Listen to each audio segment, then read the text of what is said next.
by university faculty and a group from among students calling themselves SFS. They have joined to assist us, and most of the physical work is from them.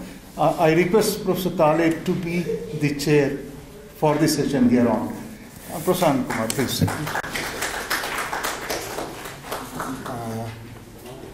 Respected Chair, Professor Kale, our teacher, and one of the architects of this unique phenomena of Indian academia called Jawaharlal Nehru University, Professor Yogen Singh ji, President of JP Foundation, Professor Pramod Yadav ji, President just recently completed term with great glory, Professor Ajay Patnaik ji, scholars, friends and students.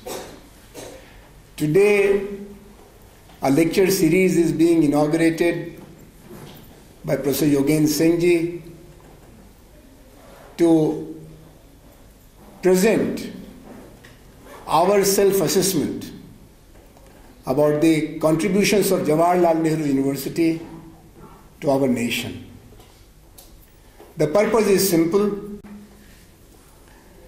There is nearly half a century, because the university was established in 1969 by the Act of Parliament, and as it happens in half century, any institution of substance must come true to its mandate, its objectives, and its purpose.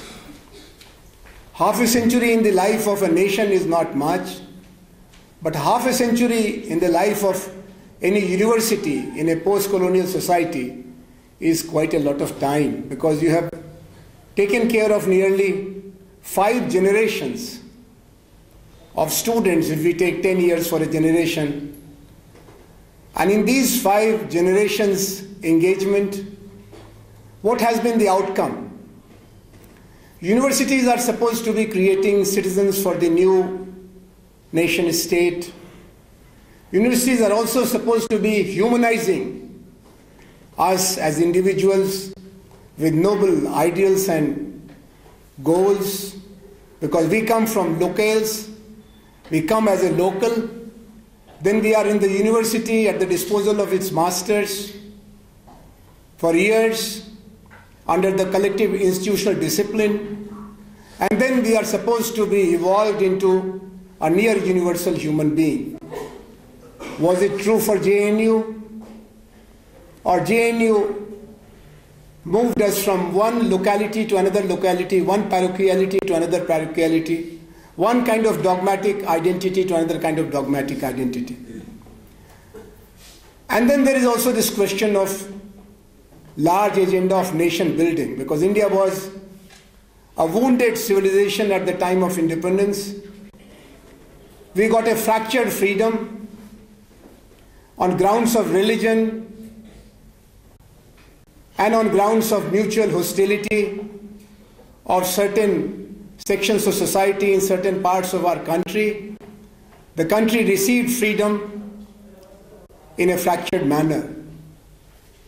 And from then to 2015-16, the last year of our self-assessment, we have gone through waves of democratization as well as ethnicization, modernization, traditionalization. So it is in the fitness of things that we have someone today to inaugurate this discourse of self-interrogation, who has been theoretician of modernization of Indian society. He talked about continuity and change as the essence of Indian genius. He taught us that there is crisis, but then crisis is also an opportunity for measuring our resilience. He explained that any society, including India, have their own list of challenges And it depends upon their capacity, their people, their institutions, their values, their constitution, and over and above their intelligentsia, young and old, to turn these challenges into opportunities. Professor Yogen Singh Ji has been our teacher, my teacher, actually my MPhil supervisor also. Then we had the privilege of working under his captainship as faculty member for nearly 25 years. But that was not all.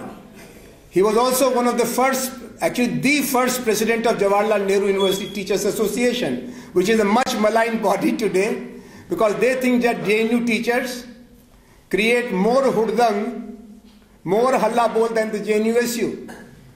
Probably responsibility goes to my friends like Professor Ajay Patnaik, Professor Kamal Chenoy, partly Professor Pramod Yadav, me. We all have served as JNU TA president, and never JNU TA was a silent, obedient, docile forum of ji haan and sir ji kind of intellectuals. So Professor Yogen Singh Ji represents before us many identities which together create one of the best possible people available in the country to give us an overview of Jawaharlal Nehru University. He was one of the first professors appointed in the School of Social Sciences back in 1970-71. Then he was one of the first deans of the School of Social Sciences. He was the first president of JNU Teachers Association. He was president of Indian Sociological Society. He was member of the famous Mandal Commission. He served in the National Commission on Media Policy, Television Policy, and he has been continuously engaging us as a master sociologist to understand social change, understand institutional autonomy, understand paradoxes of freedom and justice, and of course, failures and commitments. The last point which I have to tell you about the need to listen to him very carefully, because he is one of the very few social scientists I have read. Maybe I have missed many others, but I have done my reading all these years, nearly 50 years as a student. He is one of the very few who thinks in terms of not only crisis of failure, which is a big charge on JNU by arrogant, ignorant policy makers. There is an arrogance of ignorance.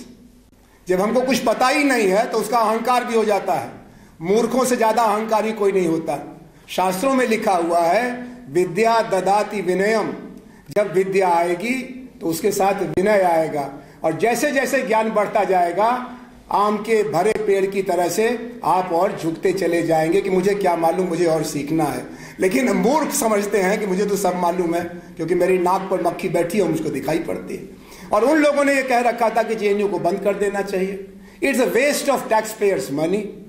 It brings innocent minds and converts them into dogmatic, extremist, separatist, anti-national automatons, morons. तो professor Yogendra Singh ji ने अपने समाजशास्त्र के विश्लेषण में भारत के सामाजिक परिवर्तन में दोनों बातों का विश्लेषण किया है. एक तो क्राइसिस ऑफ फेलियर, लेकिन दूसरी क्राइसिस ऑफ सक्सेस. सफलता के भी कुछ अपने संकट होते हैं, सफलता से भी कुछ समस्याएं पैदा होती हैं, including rising aspirations. Today, I have the great honor and privilege, because of the courtesy of JP Foundation and Students for Swaraj, that I am presenting before you one of the modern rishis. जैसे ऋषियों ने गुरुकुल बनाया था और वहां से पढ़ करके अर्जुन और युधिष्ठिर निकले थे, कृष्ण सुदामा निकले थे, राम और लक्ष्मण निकले थे, वैसे ही जवाहरलाल नेहरू यूनिवर्सिटी भी अपने समय से शुरुआती गुरुओं के कारण एक गुरुकुल जैसा रहा, एक परिवार जैसा रहा, और उस परिवार के एक तपस्वी, एक ऋषि आज आपके बीच में जवाहरलाल नेहरू विश्वविद्यालय का भारत को योगदान के बारे में उद्घाटन वक्तव्य देंगे. मैं आप सबकी तरफ से उनका स्वागत करते हुए उनसे निवेदन करूंगा कि वो आज हम लोगों का मार्गदर्शन करें कि जवाहरलाल नेहरू विश्वविद्यालय ने पिछली आधी शताब्दी की अपनी शानदार यात्रा में, जिसको भारत का राष्ट्रपति भी ये स्वीकारते हैं, पिछले हफ्ते ही खबर आई कि भारत के करीब 450 प्राइवेट विश्वविद्यालय हैं और 450 सरकारी विश्वविद्यालय हैं। 900 विश्वविद्यालयों की बिरादरी में सर्वोच्च स्थान पर आज जवाहरलाल नेहरू विश्वविद्यालय भारत के राष्ट्रपति की निगाह में है। ऐसे विश्वविद्यालय को, जिसको पिछले 1 साल से लगातार मुकदमे में फंसा दिया गया है, इसके लड़कों पर मुकदमा, इसके टीचर्स पर मुकदमा और कुल मिलाकर के इसकी रेपुटेशन पर मुकदमा, आज हम उस मुकदमे के जवाब में अपनी तरफ से जो सबसे प्रबल वक्तव्य हो सकता है, सबसे विशिष्ट बुद्धिजीवी हो सकते हैं, सबसे ज्ञानी आचार्य हो सकते हैं, ऐसे प्रोफेसर योगेंद्र सिंह जी का आह्वान करते हैं कि वो भारतीय राष्ट्र को जवाहरलाल नेहरू विश्वविद्यालय के योगदान के बारे में अपने भाषण से इस व्याख्यान माला का उद्घाटन करें। Respected professor Yogendra Singh ji.